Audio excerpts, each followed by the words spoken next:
പ്രിയപ്പെട്ട സഹോദരി സഹോദരന്മാരെ, നിങ്ങൾക്ക് എൻ്റെ വിനീതമായ നമസ്കാരം. എല്ലാവർക്കും ജന്മദിന ആശംസകൾ. ഇന്ന് നമ്മൾ ചർച്ച ചെയ്യുന്നത് ലാലാജി മഹാരാജിൻ്റെ ജന്മദിനത്തോടനുബന്ധിച്ച് ദാജി നമുക്ക് തന്ന സന്ദേശത്തിൻ്റെ രണ്ടാം ഭാഗമാണ്. ആദ്യത്തെ ഭാഗം നമ്മൾ കഴിഞ്ഞ തവണ ചർച്ച ചെയ്തിരുന്നു. അതിൽ ലാലാജി മഹാരാജിൻ്റെ ജനനം, അദ്ദേഹം നമുക്ക് തരുന്ന പാഠങ്ങൾ, ഒരു സന്തുലിതമായ ജീവിതം നയിക്കേണ്ട ആവശ്യകത, ഗൃഹസ്ഥാശ്രമ ജീവിതത്തിലെ ബ്രഹ്മചര്യത്തെക്കുറിച്ചാണ് പലപ്പോഴും ലാലാജി മഹാരാജ് പറയാറുള്ളത്. നമ്മുടെ ഉത്തരവാദിത്തങ്ങളും കടമകളും ഒക്കെ നമ്മൾ ബാഹ്യമായിട്ട് നിർവഹിക്കുമ്പോഴും ആന്തരികമായി നമ്മൾ ദിവ്യത്വത്തിൽ മുഴുകിയിരിക്കുന്ന അവസ്ഥ, അതിനെയാണ് നമ്മൾ നിരന്തര സ്മരണ എന്ന് പറയുന്നത്. ഇപ്പം നിരന്തര സ്മരണയെ ഗൃഹസ്ഥാശ്രമിയുടെ ബ്രഹ്മചര്യം എന്നാണ് ലാലാജി മഹാരാജ് വിശേഷിപ്പിക്കുന്നത്. അദ്ദേഹത്തിൻ്റെ ശിഷ്യനായിട്ടുള്ള ബാബുജി മഹാരാജിനെ കുറിച്ചും പറയാറുള്ളത്, അദ്ദേഹം തൻ്റെ ഭാര്യയോടൊത്ത് ചെലവഴിക്കുന്ന നിമിഷങ്ങളിൽ പോലും ഗുരുവിൻ്റെ സ്മരണയിൽ നിന്ന് വ്യതിചലിക്കാറില്ല. അതിനാണ് അദ്ദേഹം ഗൃഹസ്ഥാശ്രമത്തിലെ ബ്രഹ്മചര്യം എന്ന് പറയുന്നത്. പിന്നീട് ഈ സന്ദേശത്തിൻ്റെ അവസാന ഭാഗത്ത് ജീവിത ലക്ഷ്യത്തെക്കുറിച്ച് പറയുന്നു. പലപ്പോഴും നമ്മുടെ ആത്മീയ യാത്രയുടെ തുടക്കത്തിൽ ജീവിത ലക്ഷ്യം നമുക്ക് വളരെ വ്യക്തമായിട്ട് മനസ്സിലാവാറില്ല. ഓരോരുത്തരും ഓരോ ലക്ഷ്യമായിട്ടാണ് ജീവിതത്തിൽ മുന്നേറുക. പിന്നീട് നമ്മൾ ലോകവുമായിട്ട് ഇടപെടുമ്പോഴും മഹത് വ്യക്തികളുമായിട്ട് ഇടപഴകുമ്പോഴാണ് ജീവിത ലക്ഷ്യത്തെക്കുറിച്ച് വ്യക്തത നമ്മുടെ ഉള്ളിൽ വരുന്നത്. അപ്പോൾ അതിന് ഹാർട്ട്ഫുൾനെസ് മാസ്റ്റേഴ്സ് പറയാം, നമുക്ക് ജീവിത ലക്ഷ്യത്തിലേക്കുള്ള പാത, അത് ശരിയായ പാതയിലാണ് നമ്മൾ എന്ന് ഉറപ്പുവരുത്തലാണ് നമുക്ക് ഓരോ സന്ദർഭത്തിലും, യാത്രയുടെ ഓരോ സന്ദർഭത്തിലും ചെയ്യാനുള്ളത്. അപ്പോൾ നമ്മുടെ പാത കറക്റ്റാണെങ്കിൽ, ശരിയായ പാതയിലാണ് നമ്മൾ പോയിക്കൊണ്ടിരിക്കുന്നത് എങ്കിൽ, നമ്മുടെ ആത്മാവ് നമ്മളെ ശാന്തിയും സംതൃപ്തിയും തന്ന് അനുഗ്രഹിച്ചുകൊണ്ടേയിരിക്കും. അപ്പോൾ എപ്പോൾ നമ്മുടെ ജീവിതത്തിലെ ശാന്തിയും സംതൃപ്തിയും നഷ്ടപ്പെടുമ്പോൾ നമുക്ക് കിട്ടുന്ന, നമ്മൾ മനസ്സിലാക്കേണ്ട വസ്തുത, നമുക്ക് ദിശാബോധം നഷ്ടപ്പെട്ടിരിക്കണമെന്നാണ്. ഇതാണ് ആദ്യത്തെ സന്ദേശത്തിൻ്റെ ഒരു ഏകദേശ രൂപം. രണ്ടാമത്തെ ഭാഗത്തേക്ക് വരുമ്പോൾ സൃഷ്ടിയെക്കുറിച്ചുള്ള ചില പ്രധാന വസ്തുതകളിലേക്കാണ് മാസ്റ്റർ ഇവിടെ വിരൽ ചൂണ്ടുന്നത്. സൃഷ്ടിയിൽ നമ്മൾ ആ കേന്ദ്രത്തിൽ നിന്ന് ഒരു സ്ഫോടനത്തിലൂടെ ഊർജം പുറത്തേക്ക് പ്രവഹിക്കാൻ തുടങ്ങി. അങ്ങനെയാണ് നമ്മൾ ബിഗ് ബാങ് തിയറി എന്നൊക്കെ പറയാം. പ്രപഞ്ചമുണ്ടായതിനെ കുറിച്ചുള്ള ശാസ്ത്രങ്ങൾ, സ്ഫോടനവാദം എന്ന് പറഞ്ഞിട്ട് വേദങ്ങളിലുണ്ടത്. അപ്പോൾ ഊർജപ്രവാഹം പുറത്തേക്കാണ്. അതുകൊണ്ടാണ് നമ്മുടെ പ്രവണതകൾ എപ്പോഴും നമ്മൾ പുറത്തേക്കാവണം. ബാഹ്യമായിട്ടുള്ള പ്രവണതകൾക്ക് നമ്മൾ വശംവദരാവുന്നത് ഈ സൃഷ്ടിയുടെ ഒരു തത്വമാണ്. അതോടൊപ്പം തന്നെ ആന്തരികമായി കേന്ദ്രത്തിലേക്കുള്ള ആകർഷണം ഒപ്പമുണ്ട്. ഇപ്പോൾ ബാഹ്യമായിട്ടുള്ള ഒരു ആകർഷണവും ആന്തരികമായിട്ടുള്ള ആകർഷണവും തമ്മിലുള്ള ഒരു വടംവലി ജീവിതത്തിൻ്റെ എല്ലാ മേഖലയിലും നമുക്ക് കാണാൻ കഴിയും. അപ്പം അതിനെ നേരിടുന്നതാണ് യഥാർത്ഥത്തിൽ മനുഷ്യൻ്റെ ലക്ഷ്യത്തിലേക്കുള്ള യാത്രയിലെ പ്രധാനപ്പെട്ട വെല്ലുവിളി എന്ന് പറയുന്നത്. അതിനാണ് ഈ ഹാർട്ട്ഫുൾനെസ് മാസ്റ്റേഴ്സ് ഗൃഹസ്ഥാശ്രമ ജീവിതത്തിൻ്റെ അനിവാര്യതയെക്കുറിച്ച് പറയുന്നത്. ഇപ്പോൾ ബാഹ്യമായിട്ടുള്ള ഊർജ പ്രവാഹത്തിനെ ക്രമീകരിച്ച് ഉപയോഗിക്കാനാണ് ഗൃഹസ്ഥാശ്രമ ജീവിതം. അവിടെ വ്യത്യസ്തമായിട്ടുള്ള പല ഉത്തരവാദിത്തങ്ങളും കടമകളും നമുക്ക് നിർവഹിക്കേണ്ടി വരും. അത് ക്രമീകരിച്ച് നമ്മൾ ഉപയോഗിക്കുന്ന സമയത്ത് ബാഹ്യമായിട്ടുള്ള ഊർജപ്രവാഹം ക്രമീകരിക്കപ്പെടും. അതോടൊപ്പം തന്നെ ആത്മീയ സാധന, നമ്മളെ ഹാർട്ട്ഫുൾനെസ് വിഭാവനം ചെയ്യുന്ന ധ്യാനം, ശുദ്ധീകരണം, പ്രാർത്ഥന ഒക്കെ ചെയ്യുന്ന സമയത്ത് ആന്തരികമായിട്ടുള്ള ആകർഷണവും അതുപോലെ തന്നെ ശക്തമാവും. അപ്പോൾ ഗൃഹസ്ഥാശ്രമ ജീവിതത്തിലാണ് സൃഷ്ടിയുടെ തത്വം അനുസരിച്ച് നമുക്ക് ലക്ഷ്യപ്രാപ്തിക്കുള്ള ഏറ്റവും കൂടുതൽ അവസരങ്ങൾ. അപ്പോൾ ഈ സന്തുലിതാവസ്ഥ നഷ്ടപ്പെടുമ്പോഴാണ് നമ്മുടെ ജീവിതത്തിൻ്റെ ബാലൻസ് നഷ്ടപ്പെടുന്നത്. ഇത് ഒരു ഭാഗത്തേക്കുള്ള വടംവലി കൂടുതലാവണോ, മറ്റേ ഭാഗത്തേക്കുള്ള ആകർഷണം കുറയുമ്പോൾ അസന്തുലിതമാവും നമ്മുടെ ജീവിതം. മഹാഭാരതത്തിൽ ദുര്യോധനൻ പറയും, ജാനാമി ധർമ്മം നജമേ പ്രവൃത്തി, ജാനാമി അധർമ്മം നജമേ നിവർത്തിത. ധർമ്മം എന്താണെന്ന് എനിക്കറിയാം, പക്ഷേ ഒരിക്കലും എനിക്ക് ധർമ്മം പ്രവർത്തിക്കാൻ സാധ്യമല്ല. അധർമ്മം എന്താണെന്ന് എനിക്കറിയാം, പക്ഷേ അധർമ്മത്തിൽ നിന്ന് പിന്തിരിയാൻ എനിക്ക് സാധ്യമല്ല. ഇത് ഈ ബാഹ്യവും ആന്തരികവുമായിട്ടുള്ള ഊർജപ്രവാഹത്തിൻ്റെ അസന്തുലിതാവസ്ഥയാണ് കാണിക്കുന്നത്. അതുപോലെ ഈ യോഗവാസിഷ്ഠത്തിൽ വസിഷ്ഠ മഹർഷി ശ്രീരാമനോട് പലതരത്തിലുള്ള ഉപദേശങ്ങളും പറയുമ്പോൾ ചില ധ്യാന സമ്പ്രദായങ്ങളെക്കുറിച്ച് അദ്ദേഹം പറയുന്നുണ്ട്. അതിലെ ഒരെണ്ണം വളരെ പ്രസക്തമായ അദ്ദേഹം പറയും, രാമ, നിന്റെ മനസ്സിനോട് നീ പറയൂ, മനസ്സേ, നിനക്ക് എന്തൊക്കെ കാര്യങ്ങളിലാണല്ലോ താല്പര്യമുള്ളത്, അതിലൊന്നും എനിക്ക് താല്പര്യമില്ല. എന്ന് പറഞ്ഞാൽ ആത്മാവിന് താല്പര്യമില്ല.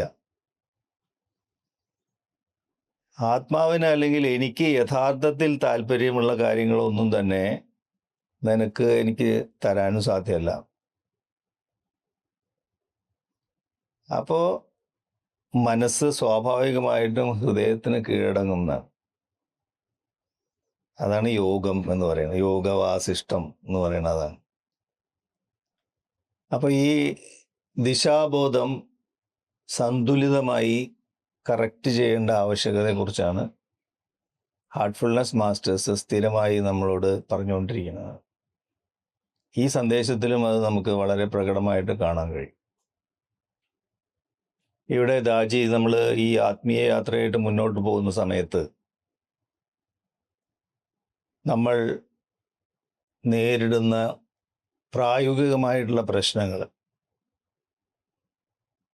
അതിനുള്ള പരിഹാരങ്ങളാണ് അദ്ദേഹം നിർദ്ദേശിക്കുന്നത്. ഉദാഹരണത്തിന് അദ്ദേഹം പറഞ്ഞു കൊടുക്കുന്ന ഒരു മധ്യവയസ്കുള്ള ഒരാൾ എൻ്റെ അടുത്ത് വന്ന് പറയാണ്, ഏകദേശം 50ഓളം വയസ്സ് പ്രായമുണ്ട്, ജീവിതത്തിൽ താരതമ്യേന വിജയിച്ച ഒരു വ്യക്തി. അദ്ദേഹം പറയാണ്, എന്താണ് എനിക്ക് വാസ്തവത്തിൽ വേണ്ടത് എന്ന് എനിക്കറിയാം,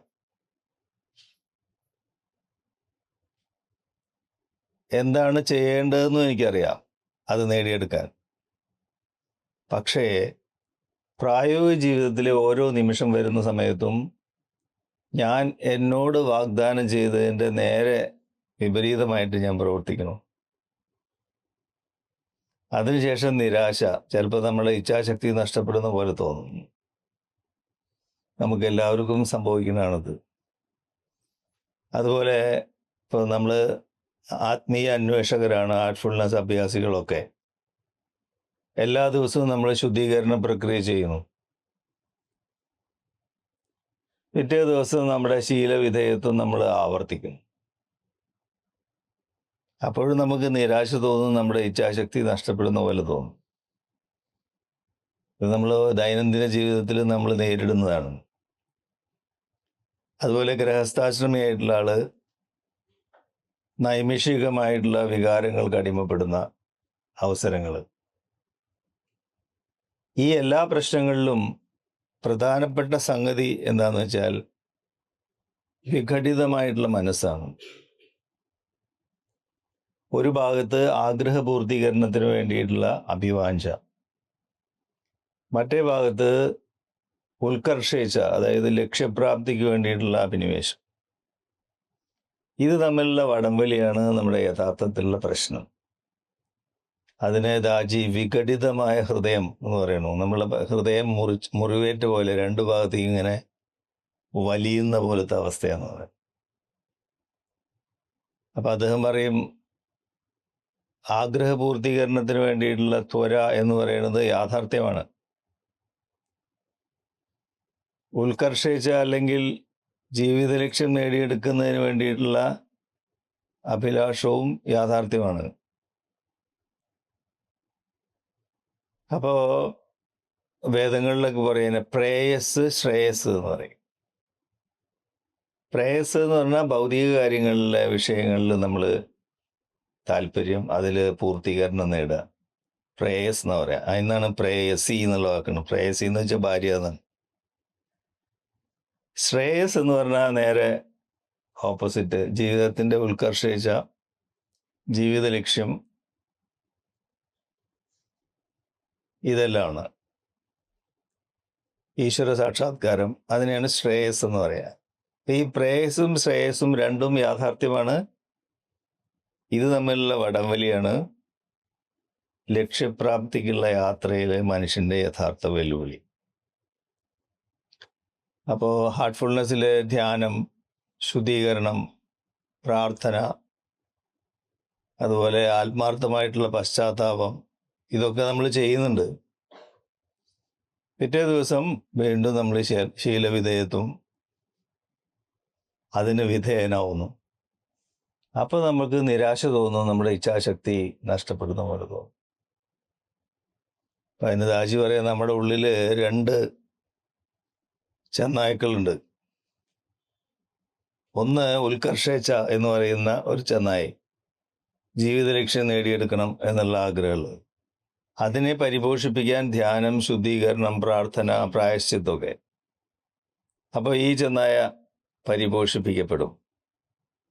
ആഗ്രഹപൂർത്തീകരണത്തിന് നമ്മൾ വശംവദനാകുമ്പോൾ മറ്റേ ചെന്നായ അതുപോലെ പരിപോഷിപ്പിക്കപ്പെടും.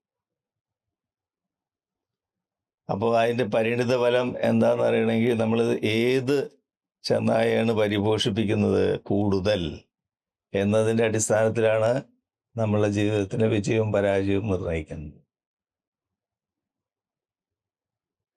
അപ്പോൾ ഈ വടംവലി അനുദിനം നമ്മൾ പ്രായോഗിക ജീവിതത്തിൽ നേരിട്ടുകൊണ്ടിരിക്കുകയാണ്. അപ്പോൾ ശുദ്ധീകരണം വളരെ ഫലപ്രദമാണ് ഹാർട്ട്ഫുൾനെസ്സിലെ. പക്ഷേ പിറ്റേ ദിവസം ശീലവിധേയത്വം ആവർത്തിക്കുന്നു എന്ന് പറഞ്ഞാൽ എന്താർത്ഥം? നമ്മുടെ ഹൃദയം എത്രമാത്രം സന്നദ്ധമാണ്, അത്രയും മാത്രം മുദ്രകളെ നമ്മളിൽ നിന്ന് റിലീസാവുള്ളൂ. പലപ്പോഴും നമ്മൾ നൈമിഷികമായിട്ടുള്ള മൃദുല വികാരങ്ങളെ രഹസ്യമായിട്ട് നമ്മുടെ ഉള്ളിൽ താലോലിക്കുന്നു, നമ്മുടെ ഹൃദയത്തിൽ. അത് വിട്ടുകൊടുക്കാൻ നമ്മൾ തയ്യാറല്ല. അതുകൊണ്ടാണ് നമ്മൾ ശുദ്ധീകരണ പ്രക്രിയ യാന്ത്രികമായിട്ട് ചെയ്യുന്നുണ്ടെങ്കിലും നമ്മുടെ ഹൃദയം എത്രമാത്രം സന്നദ്ധമാണ് ഇത് കൈവിടാൻ എന്നുള്ളതിനെ ആശ്രയിച്ചാണ് ശുദ്ധീകരണത്തിൽ മുദ്രകളുടെ റിലീസ്, വിടുതൽ സംഭവിക്കുന്നതെന്നർത്ഥം. അപ്പോൾ ഭാഗികമായ അല്ലെങ്കിൽ പകുതി ഹൃദയത്തോടു കൂടിയിട്ടുള്ള പ്രാർത്ഥന ഫലപ്രദമല്ല. പകുതി ഹൃദയത്തോടു കൂടിയിട്ടുള്ള ശുദ്ധീകരണവും ഫലപ്രദമല്ല എന്നർത്ഥം. നമ്മൾ ചെയ്യുന്ന പ്രവൃത്തിയിൽ, സാധനയിൽ പരിപൂർണമായ നമ്മുടെ ഹൃദയത്തിൻ്റെ സാന്നിധ്യം അനിവാര്യമാണ് എന്ന് ദാജി പറയും. അത് മറ്റൊരു ചെറിയ കഥ പറയും. പുരാണങ്ങളിലേക്കുള്ളതാണ് യോഗിയും കച്ചവടക്കാരനും എന്ന് പറയുന്ന കുട്ടിക്കഥകൾ.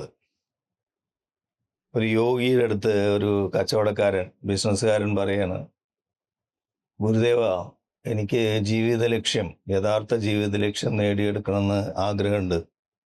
തലേദിവസം രാത്രി ഉറങ്ങുന്നതിൻ്റെ മുമ്പ് ഞാൻ എന്നോട് തന്നെ അത് വാഗ്ദാനം ചെയ്യും, എൻ്റെ യഥാർത്ഥ ലക്ഷ്യം ഇതാണെന്ന്. പിറ്റേ ദിവസം കച്ചവട സ്ഥാപനത്തിൽ പോകുന്ന സമയത്ത് അവിടെ കച്ചവടം നല്ല രീതിയിൽ നടക്കണമെന്ന് മാത്രമാണ് എൻ്റെ ശ്രദ്ധ. അപ്പോൾ തലേ ദിവസത്തെ വാഗ്ദാനം പാലിക്കാൻ പറ്റുന്നില്ല. അപ്പോൾ എൻ്റെ ഉപഭോക്താക്കളെ ഞാൻ ചതിക്കുന്നു, പറ്റിക്കുന്നു, കളവ് പറയുന്നു. ഇതിനെന്താണ് പരിഹാരം എന്നാണ് ചോദ്യം. അപ്പോൾ ഈ വടംവലിയാണ് കാണിക്കുന്നത്.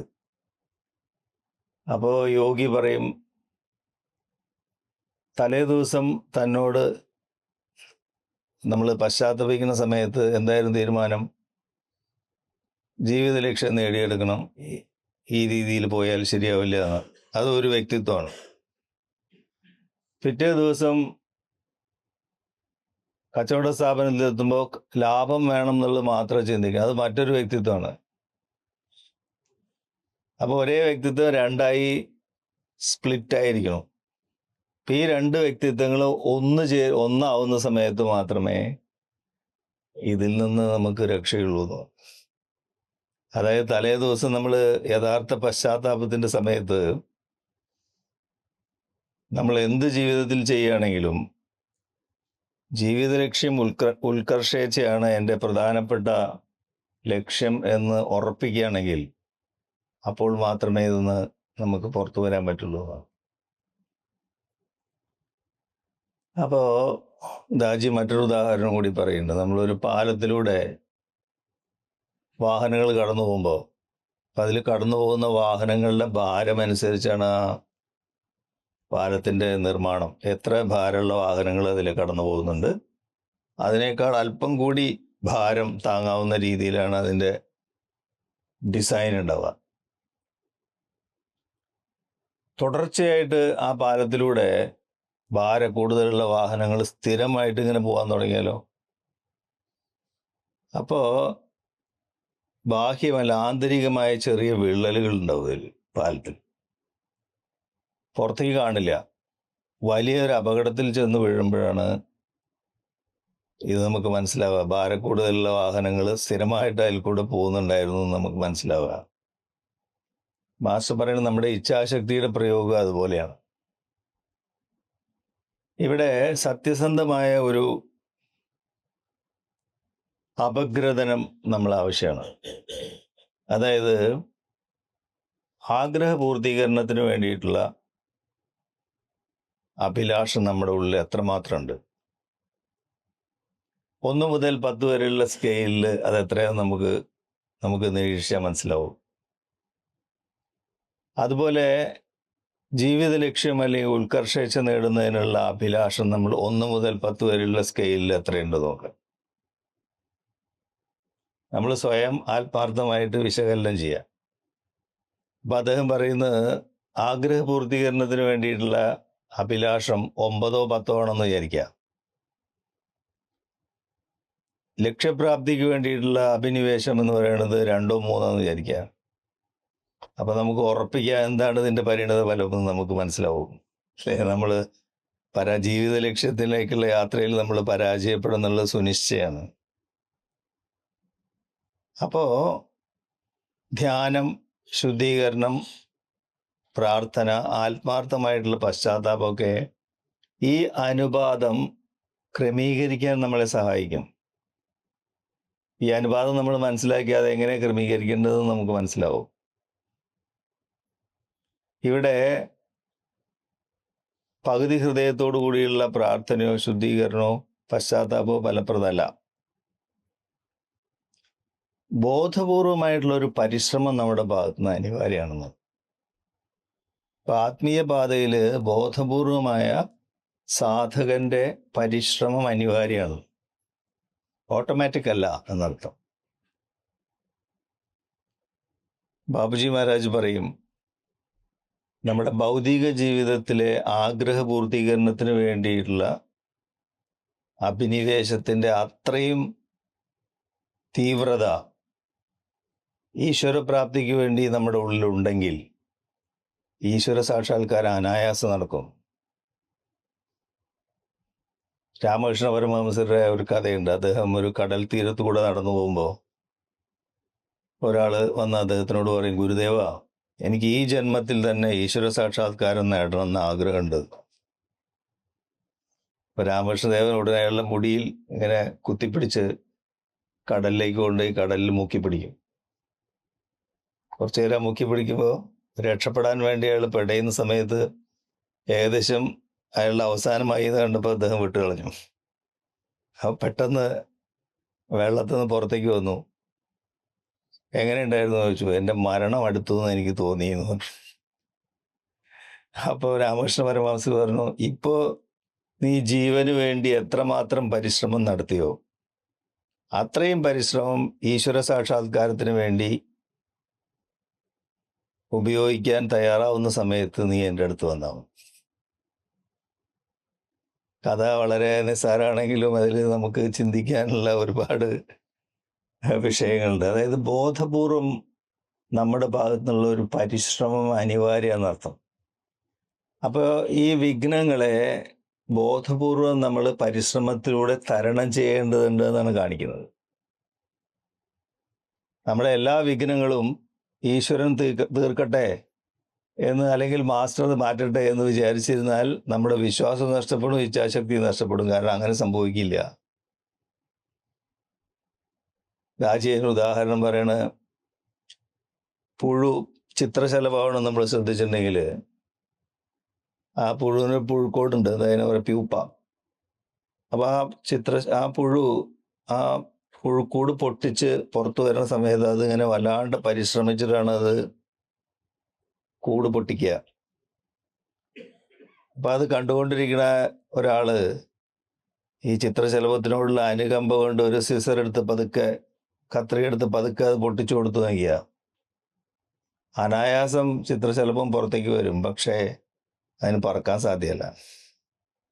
കാരണം അത് പുറത്തേക്ക് വരാൻ വേണ്ടിയുള്ള പരിശ്രമത്തിൽ അതിൻ്റെ ശരീരത്തിൽ നിന്ന് ഒരു പ്രത്യേക ദ്രാവകം അതിൻ്റെ ചിറകുകളിലേക്ക് വരുന്നു. അങ്ങനെയാണ് അതിൻ്റെ ചിറകുകൾ പറക്കാൻ യോജിക്കുന്ന രീതിയിൽ ശക്തി പ്രാപിക്കുന്നത്. അപ്പോൾ അവിടെ അനുകമ്പ അതിനെ ദ്രോഹിക്കുന്ന പോലെയാണ്. അതാണ് മാസ്റ്റേഴ്സ് പറയണത്. അതായത് നമ്മുടെ മുന്നിലുള്ള വിഘ്നങ്ങളെ ഈശ്വരൻ തീർക്കട്ടെ എന്ന് വിചാരിക്കുമ്പോൾ നമ്മുടെ വിശ്വാസം നഷ്ടപ്പെടും, നമ്മുടെ ഇച്ഛാശക്തി നഷ്ടപ്പെടും. കാരണം അങ്ങനെ സംഭവിക്കില്ല എന്ന്. അപ്പോൾ ഈ വിഘ്നങ്ങൾ അല്ലെങ്കിൽ ഈ പ്രശ്നങ്ങൾ നമ്മുടെ പരിണാമത്തിന് വേണ്ടി സൃഷ്ടിക്കപ്പെട്ടതാണ്. പൂമ്പാറ്റ അതിൻ്റെ പുഴുക്കൂട് പൊട്ടിച്ച് പുറത്തു വരുന്ന പോലെ പരിണാമത്തിന് അനിവാര്യമായിട്ടുള്ള വിഘ്നങ്ങളും പ്രശ്നങ്ങളുമാണ് നമ്മുടെ ജീവിതത്തിലുള്ളത്. അപ്പോൾ നമ്മുടെ ജീവിതം എന്ന് പറയുന്നത് ഒരു പഠനക്കളരിയാണ് എന്ന് പറയാം. അപ്പോൾ ഈ വിഘ്നങ്ങളും പ്രയാസങ്ങളൊക്കെ പാഠ്യപദ്ധതിയുടെ ഭാഗമാണ്. അപ്പോൾ എടുത്തു കളയാൻ പറ്റുമോ? ഇല്ല. ഇവിടെ ബാബുജി മഹാരാജ് 10ാമത്തെ നിർദ്ദേശം നമുക്ക് തന്നിട്ടുണ്ട്. എന്താ അത്? രാത്രി ഉറങ്ങാൻ നേരം ഈശ്വര സാന്നിധ്യം അനുഭവിച്ചറിഞ്ഞുകൊണ്ട് ചെയ്ത തെറ്റുകളിൽ ആത്മാർത്ഥമായി പശ്ചാത്തപിക്കുക, അവ ആവർത്തിക്കുകയില്ലെന്ന് ഉറപ്പിച്ച് ശരണാഗതനായി മാപ്പിരക്കുക എന്നാണത് 10ാമത്തെ നിർദ്ദേശം. വളരെ പ്രസക്തമായ ഒരു നിർദ്ദേശമാണ്. ഇവിടെ ആത്മാർത്ഥമായിട്ടുള്ള പശ്ചാത്താപവും ഖേദപ്രകടനവും തമ്മിലുള്ള വ്യത്യാസം നമ്മൾ മനസ്സിലാക്കുന്നുണ്ട്. സാധാരണ നമ്മുടെ സാമൂഹിക വേദികളിലൊക്കെ ഖേദപ്രകടനങ്ങൾ നമ്മൾ ഇഷ്ടംപോലെ കാണാറുണ്ട് അല്ലേ? അപ്പൊ എന്താണ് ഖേദപ്രകടനം, എന്താണ് ആത്മാർത്ഥമായിട്ടുള്ള പശ്ചാത്താപം എന്ന് നമ്മൾ മനസ്സിലാക്കണം. ഖേദപ്രകടനം എന്ന് പറഞ്ഞാൽ എന്താണ്? അങ്ങനെ ചെയ്യേണ്ടിയിരുന്നില്ല, എനിക്ക് വിഷമമുണ്ട് അതിൽ, അടുത്ത പ്രാവശ്യം മെച്ചപ്പെട്ട രീതിയിൽ ചെയ്യാം. ഇതാണ് ഖേദപ്രകടനം. ആത്മാർത്ഥമായിട്ടുള്ള പശ്ചാത്താപത്തിൻ്റെ രീതി എന്താണ്? ഇത് ഞാൻ ഇപ്പോൾ ചെയ്തുകൊണ്ടിരിക്കുന്ന കാര്യങ്ങൾ എന്താണെന്ന് ഞാൻ ശരിയായ രീതിയിൽ മനസ്സിലാക്കണം. ഈ രീതിയിൽ പോയാൽ എന്താണ് ഇതിൻ്റെ പരിണിത ഫലം എന്നും ഞാൻ മനസ്സിലാക്കണം. ഈ രീതിയിൽ തുടരാൻ സാധ്യമല്ല. ഒരു മാറ്റം അല്ലെങ്കിൽ പരിണാമം അനിവാര്യമാണ്. അതിന് എനിക്ക് അങ്ങയുടെ സഹായം ആവശ്യമുണ്ട്. ഇതാണ് ആത്മാർത്ഥമായിട്ടുള്ള പശ്ചാത്താപം. അപ്പോൾ പലപ്പോഴും ആത്മാർത്ഥമായിട്ടുള്ള പശ്ചാത്താപം ഖേദപ്രകടനത്തിന് വഴിമാറുന്നു നമ്മുടെ ജീവിതത്തിൽ. അപ്പോൾ 10ാമത്തെ നിർദ്ദേശം നമ്മുടെ ജീവിതത്തിൽ വഴികാട്ടിയാവുന്നില്ല. ഇനി നമ്മുടെ ജീവിതത്തിലെ ഭൗതിക ജീവിതത്തിലെ ആഗ്രഹപൂർത്തീകരണങ്ങളെ കുറിച്ചാണ് പറഞ്ഞത്. ഈ ആഗ്രഹപൂർത്തീകരണത്തിനുള്ള ത്വര എന്ന് പറയുന്നത്, അതിൻ്റെ മൂല കാരണം എന്ന് പറയുന്നത് ലയാവസ്ഥയ്ക്ക് വേണ്ടിയിട്ടുള്ള ത്വരയാണ്, അക്ഷമയാണ്. അപ്പോൾ ആഗ്രഹപൂർത്തീകരണത്തിന് വേണ്ടിയിട്ടുള്ള ആ ത്വര തെറ്റല്ല. യഥാർത്ഥത്തിൽ നമ്മുടെ ആത്മാവ് ആഗ്രഹിക്കുന്നത് ലയാവസ്ഥയ്ക്ക് വേണ്ടിയിട്ടുള്ള ത്വരയുടെ മറ്റൊരു രീതിയാണത്. അപ്പോൾ നൈമിഷികമായിട്ടുള്ള ആഗ്രഹപൂർത്തീകരണത്തിന് നമ്മൾ പോകുന്നു വെച്ചാൽ അതിൻ്റെ അർത്ഥം എന്താ വെച്ചാൽ സ്ഥായിയായിട്ടുള്ള സംതൃപ്തി നമുക്ക് വേണമെന്നാണ് അതിൻ്റെ പിന്നിൽ കാണിക്കുന്നത്. അപ്പോൾ അനിത്യമായിട്ടുള്ളതിൻ്റെ പിന്നാലെ നമ്മൾ ഓടുമ്പോൾ നമ്മൾ വിചാരിക്കേണ്ടത് നിത്യമായിട്ടുള്ളതിന് വേണ്ടിയിട്ടാണ് വാസ്തവത്തിൽ ആത്മാവ് ആഗ്രഹിക്കുന്നത്. അതുകൊണ്ടാണ് ഭഗവത്ഗീതയിൽ ഒരു പ്രസിദ്ധമായിട്ടുള്ള ശ്ലോകമുണ്ട്, മാത്രാ സ്പർശാസ്തു കൗന്ദേയ ശീതോഷ്ണ സുഖ ദുഃഖതാം എന്ന് പറഞ്ഞു. ഇന്ദ്രിയങ്ങൾ വിഷയങ്ങളുമായിട്ട് ചേരുമ്പോൾ ശീതം, ഉഷ്ണം, സുഖം, ദുഃഖം, പരസ്പര വൈരുദ്ധ്യങ്ങൾ ഉണ്ടാവുന്നു അർജുന. ഇത് അനിത്യമാണ്, വരും പോവും. അതുകൊണ്ട് തന്നെ അനിത്യമാണ്. അതുകൊണ്ട് നീ സ്ഥിതപ്രജ്ഞനാവുക ഇത് വിട്ടിട്ട് എന്നാണ്. അപ്പോൾ ഇവിടെ കാണിക്കുന്നത് എന്താണ്? സ്ഥായിയായതും സ്ഥായി അല്ലാത്തതും തമ്മിലുള്ള വിവേചനമാണ്. അത് തന്നെയാണ് നമ്മൾ നേരത്തെയും പറഞ്ഞത്. ഈ യോഗവാസിഷ്ഠത്തിലെ ഒരു ധ്യാനത്തിനെ കുറിച്ച് പറഞ്ഞില്ലേ? ശ്രീരാമനോട് വസിഷ്ഠൻ പറയണ്, രാമ, നിന്റെ മനസ്സിനോട് നീ പറയൂ, എന്താണ്, എന്തൊക്കെ മനസ്സിന് താല്പര്യമുണ്ടോ അതൊന്നും എനിക്ക് താല്പര്യമില്ല. എനിക്ക് യഥാർത്ഥത്തിൽ എന്താ വേണ്ടത് അത് മനസ്സിന് നൽകാനും സാധ്യമല്ല. അങ്ങനെ ആകുമ്പോഴാണ് മനസ്സ് ഹൃദയത്തിന് കീഴടങ്ങി യോഗം സംഭവിക്കുന്നതെന്ന് പറയുന്നതിൻ്റെ മറ്റൊരു രൂപമാണ് ഈ ഭഗവത്ഗീതയിലെ ഈ ശ്ലോകം. അപ്പോൾ നമ്മുടെ അന്വേഷണം തെറ്റല്ല. അപ്പോൾ ബാഹ്യമായിട്ടുള്ള അന്വേഷണം പലപ്പോഴും നമ്മൾ ചെയ്യുക. അപ്പോൾ ശീലവിധേയത്വം കൊണ്ടുള്ള അന്വേഷണം തെറ്റല്ല. പക്ഷേ എവിടെയാണ് അന്വേഷിക്കുന്നത് അവിടെയാണ് തെറ്റ് അർത്ഥം. നമ്മൾ സാധാരണ ഒരു തമാശ കഥ പറയാറുണ്ട്. ഒരാൾ രാത്രി വഴിയിലൂടെ നടന്നു പോകുമ്പോൾ അയാളുടെ പേഴ്സ് താഴെ വീണുപോയി. അപ്പോൾ പേഴ്സ് അന്വേഷിക്കുക അയാൾ. അപ്പോൾ സുഹൃത്ത് വരുന്നുണ്ടായിരുന്നു ഓപ്പോസിറ്റിൽ. എന്താ പറ്റിയെന്ന് ചോദിച്ചാൽ, എൻ്റെ പേഴ്സ് താഴെ വീണു എന്ന്. ഞാനും അന്വേഷിക്കാമെന്ന് പറഞ്ഞാൽ രണ്ടുപേരും കൂടി അന്വേഷണമായി. പേഴ്സ് കിട്ടുന്നില്ല. കുറേ കഴിഞ്ഞപ്പോൾ സുഹൃത്ത് ചോദിച്ചു, അല്ല പേഴ്സ് എവിടെയാണ് പോയത് എന്ന് ചോദിച്ചു. പേഴ്സ് ഇത് അവിടെയാണ് പോയത്. എന്താ ഇവിടെ അന്വേഷിക്കുന്നത്? ഇവിടെയാണ് ലൈറ്റ് ഉള്ളത് അതുകൊണ്ടാണ്. സൂഫി കഥയാണത്. ഇത് തമാശയായിട്ട് നമുക്ക് തോന്നും. അതുപോലെയാണ് നമ്മൾ ജീവിതത്തിലെ അന്വേഷണം. അതായത് നൈമിഷികമായിട്ടുള്ള ആഗ്രഹ പൂർത്തീകരണത്തിന് നമ്മൾ പോകുമ്പോൾ മനസ്സിലാക്കേണ്ടത് സ്ഥായിയായ സംതൃപ്തിക്ക് വേണ്ടിയിട്ടുള്ള ആത്മാവിൻ്റെ അഭിലാഷമാണ് അതിൻ്റെ പിന്നിൽ എന്ന് തിരിച്ചറിയുമ്പോൾ നമ്മുടെ ദിശാബോധം കറക്റ്റ് ആവുന്നത്. അപ്പോൾ ആ അർത്ഥത്തിൽ നോക്കുമ്പോൾ നമ്മുടെ ജീവിതത്തിലെ പതനങ്ങളും ഉയർത്തെഴുന്നേൽപ്പുകളും ഒക്കെ നമുക്ക് അനുകൂലമാണ് എന്ന് നമുക്ക് ബോധ്യപ്പെടും. അപ്പോൾ ഈ നേരത്തെ പറഞ്ഞ അനുപാതം നമ്മൾ പറഞ്ഞില്ലേ, ആഗ്രഹ പൂർത്തീകരണത്തിനുള്ള